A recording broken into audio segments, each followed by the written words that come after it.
मित्रांनो, ते म्हणतात ना, जंगलात राहून वाघाशी आणि महाराष्ट्रात राहून मराठ्यांशी वैर घ्यायचा नसतो, कारण वाघ आणि मराठे कधीच स्वतःहून कोणाच्या वाटेला जात नाही. पण एकदा का तुम्ही त्यांच्या वाटेला गेला तर तुमच्या वाटेवर येऊन तुमची वाट लावल्याशिवाय तो त्याच्या वाटेवर परतत नाही. आज मुंबईत मराठा आपल्या हक्काची लढाई लढतोय. अरे, ज्यांच्या रक्तातच लढाईची धमक आहे त्यांना तुम्ही लढायला लावताय.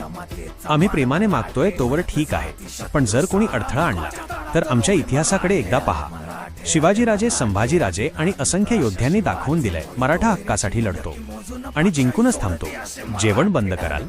अहो, आम्ही चटणी भाकरीवरही समाधानी, पण आमचा साठा इतका आहे की वर्षभर तुम्हालाही खाऊ घालू. पाणी रोखाल? तर लक्षात ठेवा, मराठा पाणीही घेतो, ते पण थाटात, कारण आमच्या शिरात आऊसाहेब जिजाऊंचं रक्त वाहतंय. प्रेमाने मागतोय तर द्या, नाहीतर इतिहास साक्षी आहे. मराठा उठला तर लढतो आणि लढाई जिंकतोच.